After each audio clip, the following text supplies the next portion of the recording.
Hi friends, today I am here to discuss about another important and interesting concept. This is liked by all the interviewers, and many of you will definitely be asked this question when you go to interview, or you may need it for your academic purposes. So now this thing is like, what is the difference between a softmax function and a sigmoid function? Okay.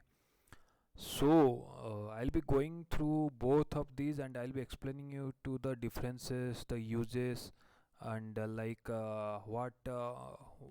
what you can do with it. So please pay attention to it very carefully. So your softmax function, it is a function, okay? It's a function which takes input as a vector of k real values, and it converts this into vector of k real values. So however, the output values together the sum to 1. So now you must be having like, why same vector of k real values you are converting it to another vector of k real values? Like, what is the purpose of all these things? Basically, this input, like what you are getting vector of k real values, it does not belong to any distribution, so it's of no use. But if you convert it into a distribution, it will be of use. So it converts the input into a normalized probability distribution, which is quite useful. Okay, so now this input values, they can be any number: positive, negative, 0, greater than 1, less than 1, anything. And your softmax, it transforms them into any values between 0 and 1. These values, they are useful. So softmax function, it is also called as your soft argmax function, soft argmax function, or multi-class logistic regression. In logistic regression, we can classify it to one of the two classes. So either class A or class B. But we cannot use this logistic regression function for more than one classes. So softmax function, it is used for multi-class logistic regression. Now you must be having a question like, why to use a softmax function, and why we cannot use more than instead of that we can use two logistic regression classes. I'll answer to this shortly. Just pay attention. I'll be moving to it soon. Okay. So now the use of softmax function, it is used in multi-layer neural networks. In multi-layer neural network, you can classify into more than two classes. So they are used there in the final stage. Like either this can be used in training, or it can be given it to the output as the output to the user. So it can be used for anything depending on the uses. So they are used in the final layer of the neural network. Like your neural network, it would be made of some layers, and then again you will have some other layers like this. It will go on and on, and again in the final layer you have a softmax function. Like you can combine the outputs, and there you use a softmax function instead. Okay. So, like calculation of softmax, like how softmax is calculated. So softmax is calculated by like we use a this natural logarithm e, and we raise it to the power xj by summation of xj. Okay, so each of the individual term we calculate e to the power xj, and then we normalize it by dividing with the sum of e to the power xj. Okay, so this is the formula of this softmax function. So let's say I give you an example. Like say we have I have a 3 neurons in my multi-layer neural network, and they give output of -1, 5 and 10. Okay, so e to the power -1, it will give a some value. Then e to the power 5, my second value I'll give, and it is giving me some value. Then e to the power 10, my third value, it is giving some value. Then I'll normalize these values. Like these are my output values that I'm getting, and again I'll normalize in between this. So it is giving me something, some numbers it is giving me.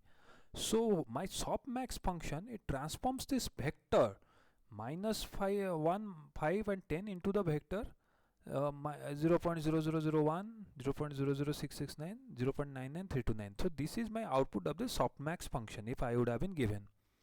So now this softmax function, it has three properties. Okay, so first of all, it normalizes your data. So now you are seeing this value is normalized, because if you add these three values, the first, second and third value, it will give the output will be 1. So like you will ask, what why are we normalizing the values? The normalization is used because we have to change the base, we have to change it to a common scale, so that the differences there would not be much.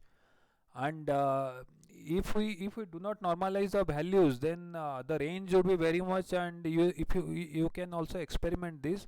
If you are not going to normalize your values, then the output can be really very wide, and it won't give you proper output. So normalization is required. Second, you are using e to the power x function. The e to the power x function, its graph, if you'll see, its graph will somewhere, it will come to like this. Is an exponential graph. So this is differentiable. So you know that cost function, the cost function which you calculate by the sum of the all the errors. Like many times you are being asked a cost function, sum of errors. So we minimize the cost function because we need to minimize the error. So for this, it should be like, it should be differentiable and it's continuous. Your e to the power x, this function is continuous. So you can differentiate it. And third, it uses the exponential function. So like exponential function enables high scores to be distinct from low scores, because if you see, as the value increases, as you increase the value of x, as x increases, your y also increases rapidly. Okay, so this like this clears a, this helps to create a distinction. So because of these three function, we use exponential function. We use the e exponential function, like in our softmax function. Okay, so now the softmax function, it operates on a vector, whereas the sigmoid function, it operates on a scalar. This is the major difference between a softmax function and a sigmoid function. Okay, so now I explained it to you, like sigmoid function, it is used on a classifier with two input classes. We use sigmoid function in logistic regression. Okay, so we use in logistic regression. So now in sigmoid function, if you see the input vector, if it would be in the form of something like x or 0, where x is a value. Okay, so I'll explain you to what this 0, this importance of this I'll be explaining to you soon.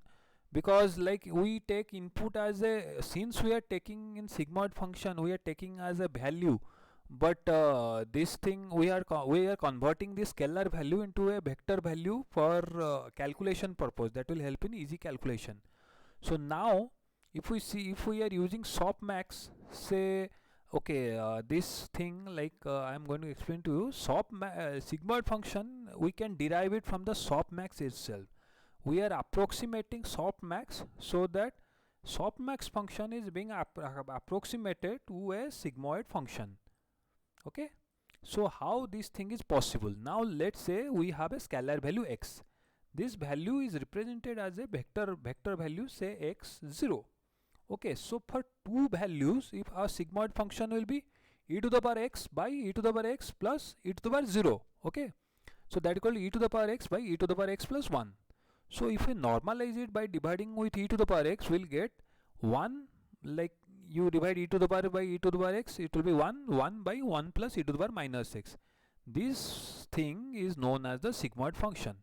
So the sigmoid function is an approximation of the softmax function for a scalar quantity where the number of inputs is 2. So a scalar quantity will have one input, but to approximate it, we are using it, the other input is taken as 0.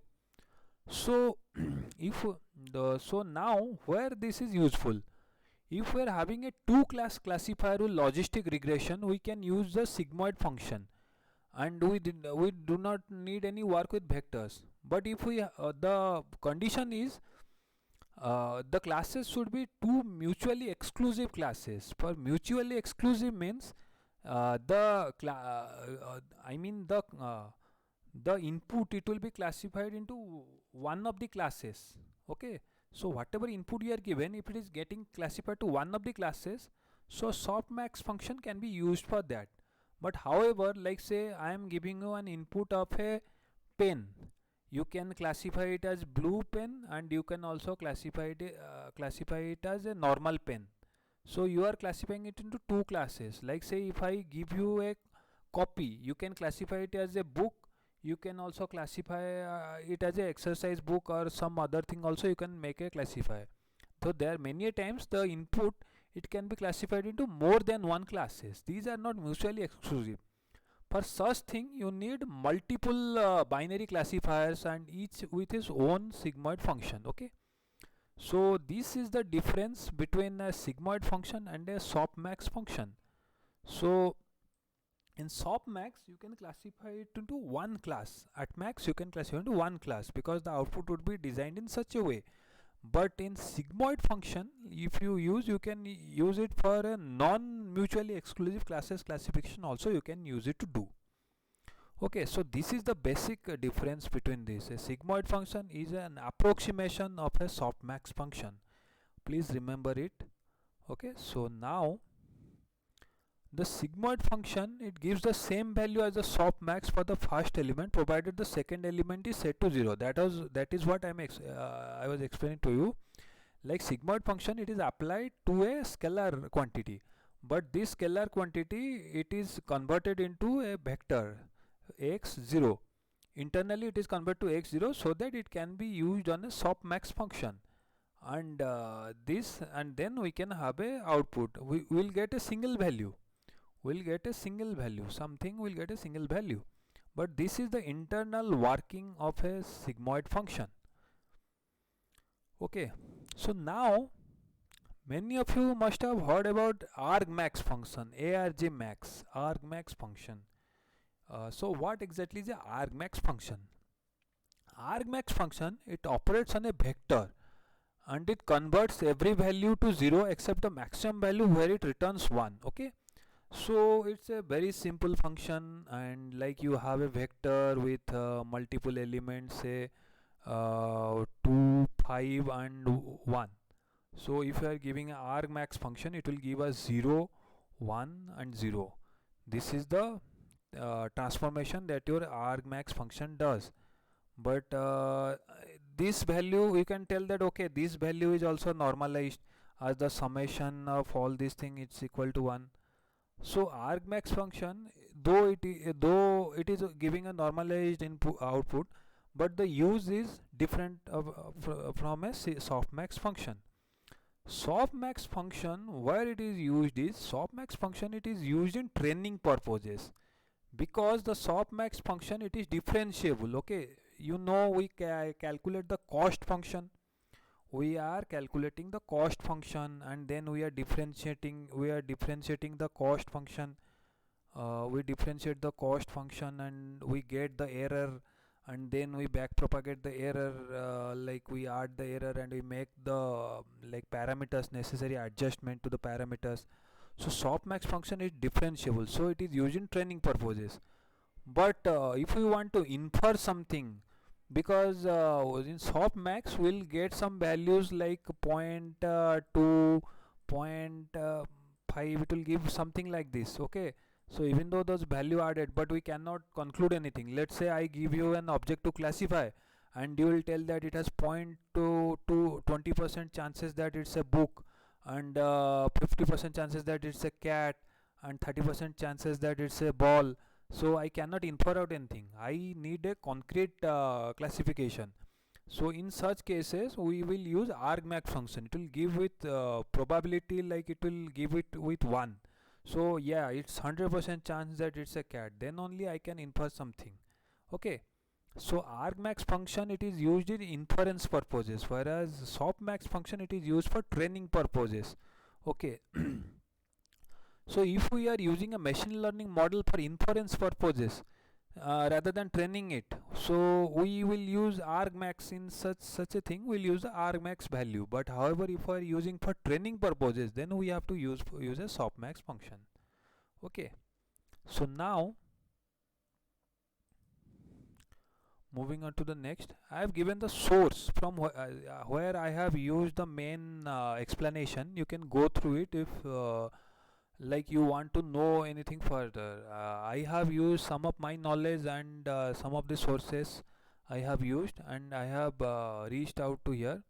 However, you have feel free to go through this link, and if you want to explore more and if you want to go through it in more depth, you can explore this link.